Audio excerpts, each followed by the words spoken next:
নমস্কার, আমি বোধিসত্ত্ব খান চলে এসেছি সহজ শেয়ার বাজারের আরেকটি নতুন এপিসোড নিয়ে। প্রিয় বন্ধুরা, আজকে 4 তারিখ, এখনও অবধি কাউন্টিং চলছে, কিন্তু মোটামুটি ট্রেন্ডটা বোঝা গেছে যে ঠিক কোন দিকে যাচ্ছে বা কিভাবে বিভিন্ন পার্টিজ ফলাফল করছে। এবং এটা প্রথমেই বলে নেওয়ার প্রয়োজন রয়েছে যে এক্সিট পোলের যা রেজাল্ট ছিল সেটার সঙ্গে বাস্তবের কোনো মিল পাওয়া যায়নি। অর্থাৎ বিভিন্ন বিশেষজ্ঞ, বিভিন্ন ক্রেডিট রেটিং এজেন্সিস যাই বলুন না কেন, সাধারণ মানুষ সবাইকে লিটারালি অবাক করে দিয়ে কিন্তু মার্কেটে দারুণ পতন হয়েছে। বলা যেতে পারে যে মার্কেট রক্তাক্ত হয়েছে এমন একটা পজিশনে যেখানে কয়েকশো স্টক কিন্তু মোটামুটি বলা যেতে পারে 5% থেকে 25% অবধি কারেকশন হয়েছে। এবং এর মধ্যে আপনারা যদি বিভিন্ন স্টকসগুলোকে দেখবেন প্রায় সবকটা পিএসইউ স্টকে কিন্তু বিশাল পতন এসেছে। অর্থাৎ প্রায় কিছু পিএসইউ স্টকসে কিন্তু 25% অবধি কারেকশন এসছে। অর্থাৎ টোটাল ওয়েলথ যেটা মোটামুটি গত কয়েকদিনে তারা তৈরি করেছিল সেটা কিন্তু সম্পূর্ণ কিন্তু বাজার নিয়ে চলে গিয়েছে। সুতরাং আরেকটা শিক্ষা প্রত্যেকটা মানুষের জন্য, ইনক্লুডিং মি, যে বাজার প্রেডিক্ট করা লিটারালি অসম্ভব এবং বাজারকে প্রেডিক্ট করতে যাওয়া মানে নিজের বিপদ ডেকে আনা। এইটুকুনি তবে বলা যেতে পারে যে মার্কেটে এই যে সাংঘাতিক কারেকশনটা এলো, মার্কেটে যে অপ্রত্যাশিত কারেকশনটা এলো, সেইটা কিন্তু আমাদের একটা শিক্ষা দিল যে এই সময় যে মার্কেটে এই কারেকশনটা এলো তার ফলে কিন্তু বহু ভালো কোম্পানিজ যেগুলো খুব এক্সপেন্সিভ ভ্যালুয়েশনে ট্রেড করছিল সেইগুলো কিন্তু একটা রিজনেবল ভ্যালুয়েশনে চলে এলো, এইটুকুনি বলা যায়। এছাড়া আরেকটা যেটা লক্ষণীয় সেটা হচ্ছে বাজারে সাধারণত লোকসভা ইলেকশনের রেজাল্টের দিন ভোলাটিলিটি অনেক অংশে কমে আসে।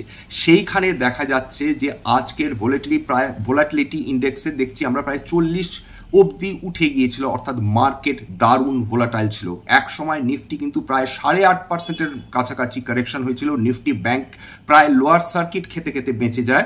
সুতরাং এইটা বলা যেতে পারে যে আজকের মার্কেটে যে কারেকশনস এসেছে সেই কারেকশনস কিন্তু ব্রড বেসড কারেকশনস, এরকম কোনো সেক্টর স্পেসিফিক কারেকশনস আসেনি। অর্থাৎ আগের দিন মানে 3 তারিখে যে স্টকসগুলো দারুণ উঠেছিল সেইগুলোতেই সবচেয়ে বেশি পতন এসেছে, এই কথা নিঃসংশয়ে বলা চলে।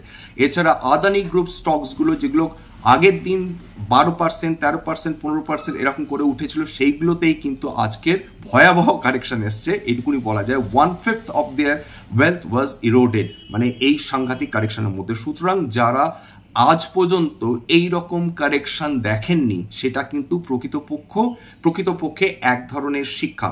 বলাই হয় শেয়ার বাজারের পরিভাষায় যে শেয়ার বাজারকে গুরু দক্ষিণা দিতে হয়, অর্থাৎ শেয়ার বাজারে লস না করলে ওয়েলথ ক্রিয়েট করা সম্ভব হয় না।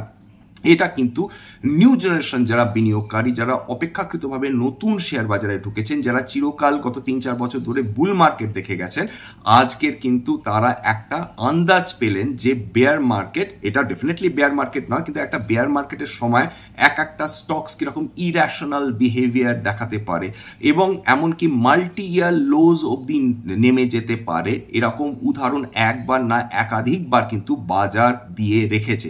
সুতরাং আজকের যেটা আমরা খেয়াল করে দেখব যে আমরা যে পয়েন্টসগুলো নিয়ে আলোচনা করব তার মধ্যে একটা হচ্ছে অ্যানালিস্টদের ভুল প্রমাণ করে দিয়েছে বাস্তবপক্ষের রেজাল্টস, ইলেকশন রেজাল্টস সম্পূর্ণ ইউটার্ন নিয়েছে, এইটুকুনি বলা যেতে পারে। 2 নম্বর হচ্ছে যে এক্সিট পোলগুলো নিজেদের ইনএফেক্টিভ প্রমাণ করেছে, অর্থাৎ তারা কিন্তু প্রকৃতপক্ষে যেই দিকে এগোনো উচিত সেই দিকে কিন্তু যায়নি, যেদিকে এগোনো উচিত বলবো না, মানে এক্সিট পোল অনুযায়ী যেদিকে এগোনো উচিত সেই দিকে যায়নি, প্রকৃতপক্ষে অ্যাকচুয়াল রেজাল্ট থেকে ডেফিয়েট করে গেছে।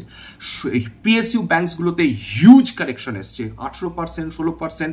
স্টেট ব্যাংক অফ ইন্ডিয়ার মতন সুবিশাল ব্যাংক, অন্যতম সেরা ব্যাংক, সেটাতে অবধি একটা সময় কিন্তু লোয়ার কারেকশন চলে এসেছিল। এছাড়া কিন্তু বড় কারেকশন এসছে, আমি অলরেডি বলে দিয়েছি আদানি গ্রুপ স্টকসগুলোতে।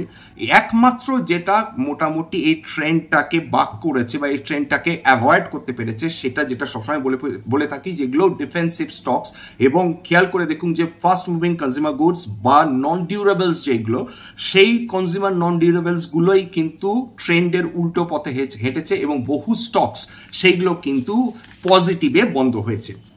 এবার দেখুন কোন কোন সেক্টরে সবচেয়ে বেশি ইরোশন হয়েছে। ব্যাংকিং অ্যান্ড ফিনান্সিয়ালস, ইঞ্জিনিয়ারিং এবং capital goods, manufacturing, cement and construction এবং কংগ্লোমারেটস, অর্থাৎ এই সেক্টরগুলোতে সবচেয়ে বেশি কারেকশনস এসছে। এছাড়া যেটা গত কয়েক বছর ধরে পাবলিকের চোখের মণি হয়েছিল, নয়নের মণি হয়ে বসেছিল, সেইগুলোতে দারুণ কারেকশন এসছে। এর মধ্যে রয়েছে রেলওয়েজ, রয়েছে ডিফেন্স, রয়েছে পাবলিক সেক্টর ব্যাংকস, রয়েছে শিপ বিল্ডিং, রয়েছে পাওয়ার ফিনান্স কোম্পানিজ, রয়েছে মেটালস এবং মাইনিং, রয়েছে গ্রিন অ্যান্ড রিনিউয়েবল এনার্জি রয়েছে। খেয়াল করে দেখুন যে আগের যে সরকার, তারা যে সেক্টরগুলোর ওপর কনসেন্ট্রেট বেশি করেছিলেন, সেই সেক্টরগুলোতেই কিন্তু সবচেয়ে বেশি এবং মেজর কারেকশনস এসেছে।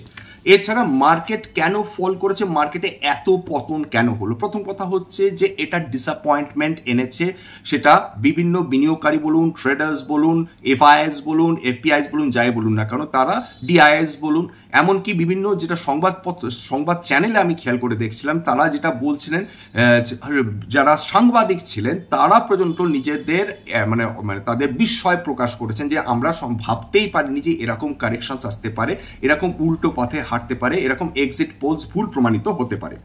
এইবার আরেকটা কথা বলে নেওয়া ভালো, যে কারণে মার্কেট এত নামলো এবং ইন্ডিভিজুয়াল স্টকসগুলো এই লেভেলে নামলো, তার একটি কারণ হচ্ছে মার্কেট অলরেডি ওভার ভ্যালুড ছিল, ওভার হিটেড ছিল। বারবার বলা হচ্ছিল যে দেখুন ওয়ারেন বাফেট ইন্ডিকেটর, অর্থাৎ মার্কেট ক্যাপ টু জিডিপি, সেটা 140-এর ওপর চলে গেছিল, যেখানে মোটামুটি ফেয়ার ভ্যালু হচ্ছে 100 নিচে 90-85 সেই জায়গায়।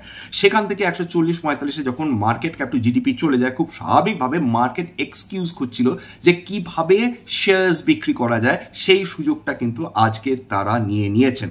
এইবার হচ্ছে যে আরেকটা ব্যাপারে মার্কেট যেটা ডিসঅ্যাপয়েন্টমেন্ট দেখেছে, সেটা হচ্ছে uncertainty in execution of government policies, অর্থাৎ আগের পূর্বতন গভর্নমেন্ট যে পলিসিসগুলো নিয়েছিল, সেই পলিসিসগুলো আর ফার্দার এক্সিকিউটেড হবে কিনা বা তার সম্ভাবনা কতখানি কমে গেল, তার উপর ডিপেন্ড করেও সেই আনসার্টেনিটি যেটা তৈরি হলো, অনিশ্চয়তা যেটা তৈরি হলো, সেটার উপর বেস করেও কিন্তু বহু বিনিয়োগকারী, traders, short term investors, FIIs, এই যা এনআইস, তারা কিন্তু স্টকস বিক্রি করেছে। এছাড়া আরেকটা যেটা চিন্তার বিষয় মানুষের মনের মধ্যে ঢুকেছে, যে আনসার্টেনিটি রিগার্ডিং গভর্নমেন্ট কেপেক্স, অর্থাৎ গভর্নমেন্ট আগে যে পরিমাণ টাকা খরচ করছিল বিভিন্ন সেক্টরসে, বিভিন্ন ইনফ্রাস্ট্রাকচার ডেভেলপমেন্টসের জন্য, সেটা কি নতুন যে সরকার আসবে তারা কি এই একই পলিসি কন্টিনিউ করবে, নাকি তাদের কম্প্রোমাইজ করতে হবে, নাকি তাদের চেঞ্জেস করতে হবে, অথবা তারা গভর্নমেন্ট কেপেক্স কি কমিয়ে দেবে, ফিসকাল কনসিডারেশনের কথা কি তারা আর ভাববে না, তারা কি তখন জনমোহিনী বাজেটের পথে হাঁটবে, এরকম বহু প্রশ্ন ডেফিনেটলি এই আজকের যে ফলাফল সেটা তুলে দিয়েছে। এছাড়া রয়েছে আরো দুটো কারণ, খুব মেজর কারণ, যেটা এর আগে আমি আলোচনা করিনি, সেটা হচ্ছে যে অলরেডি একটা রব উঠেছিল বাজারে যে গভর্নমেন্ট এই ইনহেরিটেন্স ট্যাক্স ইম্পোজ করতে পারে সাধারণ মানুষের ওপর। এইটাতে হয়তো বা মানুষের একটা বড় অংশ সেটাতে ভয় পেয়ে গেলেও থাকতে পারে, এরকম একটা হবে এরকম তো কোনো কারণ নেই, মানে এটা বলার কারণ নেই, কিন্তু এরকম একটা পসিবিলিটির কথা অলরেডি বাজারে ঘোরাঘুরি করছিল, এবং এই ইনহেরিটেন্স ট্যাক্স নিয়ে যে চিন্তা, সেই টেনশনটাও সেটা কাজ করে থাকতে পারে। এছাড়া আরেকটা যে গভর্নমেন্ট আরেকটা মানে গভর্নমেন্টের যে পলিসির মধ্যে আরেকটা যেটা সাধারণ পাবলিক বা বিনিয়োগকারীরা ওয়ারিড ছিলেন, যে ক্যাপিটাল গেইন যে ট্যাক্স রয়েছে সেটা হয়তো বর্ধিত হলেও হতে পারে, এই টেনশনটাও কিন্তু সাধারণ বিনিয়োগকারীদের মধ্যে ছিল, এবং তার ফলে যদি আজকের মার্কেট দেখেন, সেটাও কিন্তু একটা ওয়ান অফ দ্য রিজনস হতে পারে বড় সেল অফের পেছনে। এবার চলে আসি যে আজকের সেই কোম্পানিজগুলো যারা ট্রেন্ডের সম্পূর্ণ বিপক্ষে গেছে এবং নিজেদের শেষ পর্যন্ত পজিটিভ টেরিটরিতে আনতে সক্ষম হয়েছে, অর্থাৎ গ্রিনে বন্ধ হয়েছে, পজিটিভে বন্ধ হয়েছে। খেয়াল করে দেখুন কোম্পানিজগুলোর নাম, এক হচ্ছে ডাবর ইন্ডিয়া, হিন্দুস্তান ইউনিলিভার, সান টিভির network, Colgate, United spirits, hero MotoCorp, Britannia, tata consumer products, Marico প্রভৃতি এরকম বেশ কিছু যা কনজিউমার যেগুলো নন ডিউরেবলসের ডিল করে সেই কোম্পানিজগুলো কিন্তু আজকের ভালো করেছে। ডাবর ইন্ডিয়া 6.13% গেইন করেছে, হিন্দুস্তান ইউনিলিভার 5.87% গেইন করেছে, সান টিভি নেটওয়ার্ক 1.86% গেইন করেছে, কোলগেট 5.57% গেইন করেছে, ইউনাইটেড ব্রিভারিজ 3.45% গেইন করেছে, তারপর হিরো মোটোকর্প 3.13% গেইন করেছে, ব্রিটানিয়া 3.07% গেইন করেছে, টাটা কনজিউমার প্রোডাক্টস 1.95% গেইন করেছে এবং ম্যারিকো ইন্ডাস্ট্রিজ 3.44% গেইন করেছে। এর মধ্যে আরেকটা জিনিস খেয়াল করে দেখার যে এর মধ্যে হিরো মোটোকর্প বলুন, ডাবর ইন্ডিয়া বলুন, এরা কিন্তু প্রধানত রুরাল ফেসিং কনজামশন স্টকস, অর্থাৎ যে গ্রামাঞ্চলে যে প্রোডাক্টসগুলো বেশি বিক্রি হয় সেগুলো কিন্তু এই কোম্পানিজগুলোর। সেটা কিভাবে কেন, মানে প্রথম কথা বলে নেওয়া যাক যে এগুলোকে ডিফেন্সিভ স্টকস হিসেবে আখ্যা দেওয়া হয়। যখনই বাজারে বড় সড়ো পরিবর্তন আসে, কারেকশন আসে, তখন মানুষ অপেক্ষাকৃত কম রিস্কি, কম ভোলাটাইল স্টকসগুলোতে আশ্রয় নেওয়ার চেষ্টা করে। ক্যাপিটাল শিফট হয় মোর মানে হাই বিটা স্টকস থেকে লো বিটা স্টকস বা ডিফেন্সিভ স্টকস। সেটা কিন্তু একটা উদাহরণ হলেও হতে পারে এই স্টকসগুলোর ক্ষেত্রে আজকের।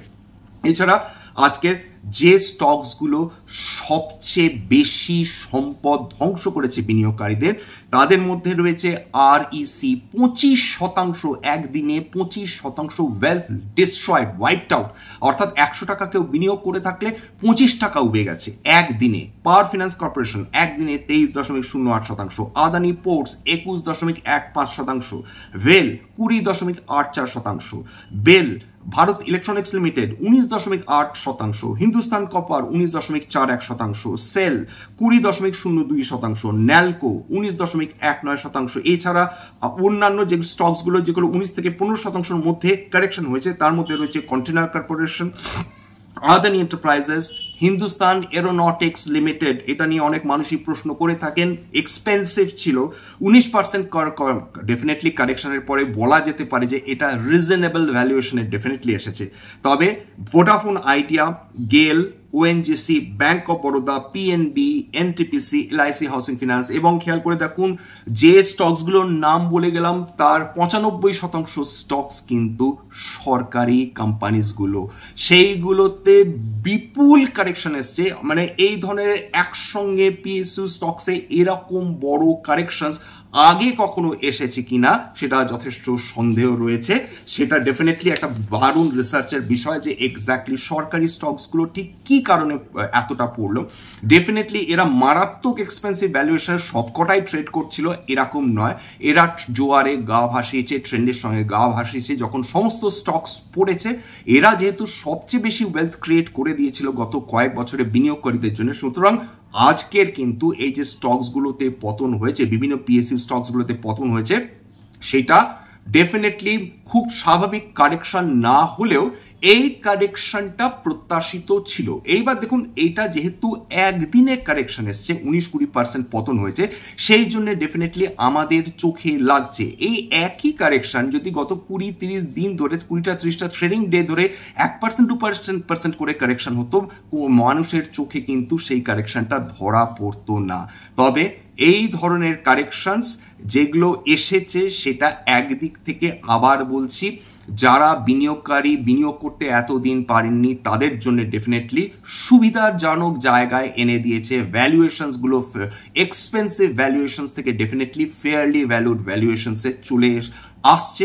এরা তার মানে এরকম নয় যে আজকের এই কারেকশন বন্ধ হয়ে যাবে। এরকম ভোলেটিলিটি এর আগে বারবার আলোচনা করেছি, মানে গত 1 মাস ধরেই আলোচনা করে চলেছি। দেখুন যে এই ধরনের ভোলেটিলিটি কিন্তু বাজারের রেজাল্টের দিন পর্যন্তই থাকবে এমনটি নয়, এরপরও কিন্তু কয়েকদিন থাকতে পারে এই ধরনের ভোলেটিলিটি। আস্তে আস্তে মার্কেট এটাও হজম করে নেবে, মার্কেট এটাও নর্মালাইজ করে নেবে, এবং তারপর ডেফিনেটলি কিন্তু চেরি পিকিং শুরু হবে। অর্থাৎ যে কোম্পানিজগুলো দারুণভাবে কারেকশন এসছে অথচ ফান্ডামেন্টালি খুব ভালো কোম্পানি, সেই কোম্পানিজগুলোতে কিন্তু আবার এফআইআইস বলুন, ডিআইআইস বলুন, সাধারণ মানুষ বলুন, সেই স্টকসগুলোর প্রতি ঝাঁপিয়ে পড়বেন। এটা মোটামুটি আজ না হলেও, কাল না হলেও, এক মাস পরে না হলেও, আবার যখন বাজার আসবে, মানে যখন এর সময় আসবে, কেন্দ্রীয় বাজেটের সময় আসবে, তখন ঠিক দেখবেন যে বাজার হয়তো বা পিক আপ মানে করতে শুরু করেছে, মানুষ তখন নিজের পছন্দের স্টকসগুলো তুলতে শুরু করেছেন।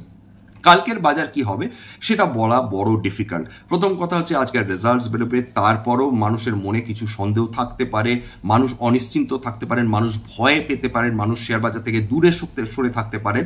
তবে ওভারঅল যেটা বলা যেতে পারে সেটা হচ্ছে মানুষ এখন ডেফিনেটলি কিছুদিন অপেক্ষা অবশ্যই করবেন, বিশেষ করে যারা এখনো যাদের কাছে টাকা নিয়ে বসে আছেন, সাইডলাইন্সে বসেছিলেন।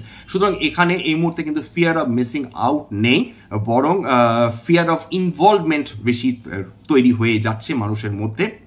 তবে আবার বলছি, এই ধরনের শেয়ার বাজারে কারেকশন কিন্তু আলটিমেটলি একটা হেলদি এনভায়রনমেন্ট তৈরি করে দেয়। দেখুন, সরকার যিনি ফর্ম করুন না কেন, আলটিমেটলি তার মূল লক্ষ্য হচ্ছে ভারতবর্ষকে আগে এগিয়ে নিয়ে যাওয়া। সুতরাং তারা ডেফিনেটলি ভারতবর্ষের জন্য যেটা বেস্ট হবে সেটাই তারা অবশ্যই চিন্তা ভাবনা করবেন, সেই অনুযায়ী এগোবেন। সুতরাং মানে অহেতুক ওয়ারিড হওয়ার কোনো কারণ নেই, মানে চিন্তায় ভোগার কোনো কারণ নেই। এরকম ডিসঅ্যাপয়েন্টমেন্টস এর আগে অনেকবার হয়েছে।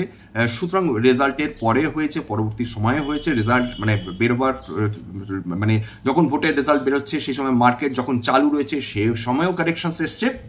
তবে দীর্ঘমেয়াদী বিনিয়োগকারী হিসাবে যারা বসে আছেন তারা জানেন যে গত 20-25 বছর কি 40 বছর ধরেও যদি দেখেন, মার্কেট ডিসঅ্যাপয়েন্টেড হয়েছে, স্টকসগুলোতে দারুণ কারেকশনস এসছে এবং ইনভেরিয়েবলি মার্কেট কিন্তু পিক আপ করেছে একটা না একটা পয়েন্ট অফ টাইম, কিন্তু সেটা কিন্তু ক্রমাগত কিন্তু ঊর্ধ্বমুখী হয়েছে গত কয়েক বছর ধরে, গত কয়েক যুগ ধরে।